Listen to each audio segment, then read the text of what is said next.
The morning call begins right now. Madagascar will be heading to the polls on November the 7th to elect their new president. And it is a race against time for the 36 candidates. They are currently on the campaign trail trying to woo the Malagasy population with their agenda to vote them in. Among the candidates are 3 former heads of state, including Marc Ravalomanana, who is widely regarded as the most successful president in Madagascar's history. But apart from these well-known candidates, they are joined on the ballot by an assortment of other politicians, military personnel, business people and public figures who are struggling to promote their vision to the Malagasy population. Right, precisely, Lynette. Because of the obvious imbalance between the candidates, the IEC decided to organize debates broadcasted on national television and radio. Other civil society groups and organizations have also organized similar debates to create fair grounds for all candidates, a session that was broadcasted again on a private channel called Kolo TV. Well, with these large discrepancies between the different nominees, we speak to one of the lesser-known candidates for the forthcoming elections on November the 7th. Serge Jovial Imbe is a banker who is running on the AFIMA ticket, whose motto is the guarantee to the development of the Malagasy people. He joins us now on the morning call. Thank you very much for joining us today in the program. Like many other candidates in the upcoming presidential polls of November the 7th, you are among those struggling to make your voices heard. Why is this the case? Quite simply, because there are 3 former presidents who own their own media, whether radio or television, and the other candidates who do not own one are subject to some kind of restriction, including myself. Moreover, speaking of me, I cannot go into any media of Madagascar, whether it is a public media, whether it is a private media, even if I was paying out of my own pocket. Because here in Madagascar, you have to pay in all the media houses, including newspapers and television. And I can't do that. I decided with my teams to really work in the field, to hold local meetings.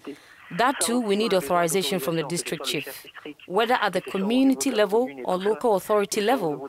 But I was refused each time. The only way to campaign is door to door, to convince voters. That's why we only see 3 candidates. The electoral law enacted 5 months ago made improvements in the transparency of campaign funds, but did not indicate the limit of campaign financing. Can this be one of the causes of unequal opportunities for the candidates? That is also one of the reasons why I say it.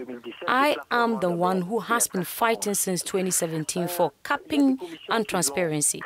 There are commissions that have been recently created with the blessing of the President of the Republic for control and verification. I said to myself, listen, the campaign has already started 6 months ago. How can the commission check the origin of the funds? Where do the funds we use come from? We are now talking about using 182 million per candidate. For the past 6 months, I have been wondering about the disparity and difference in treatment between candidates. How do you expect equity between candidates? That is what I regret here. They are trying to block all the means you have. I'm using my personal assets, but they are blocking everything.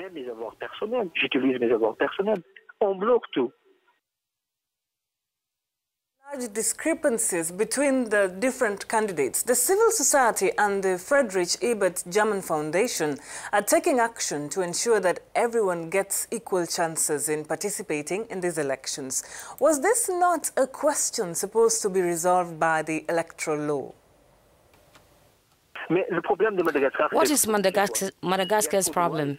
There are too many laws here, but no one respects them, especially successive powers. That is what I regret every time.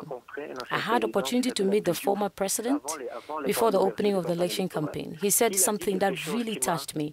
He said the problem of Malagasy people is respect for the law, for the word given and for the signature. And that is something I feel here. There is law, but no one respects it, especially the current power. The former presidents do not respect the law. But if you and I don't respect it, there are problems. So the election law must regulate that. There is the election law, there are authorities in place, but application of that law and authorities who are in place yet do not make better decisions is the problem of this country.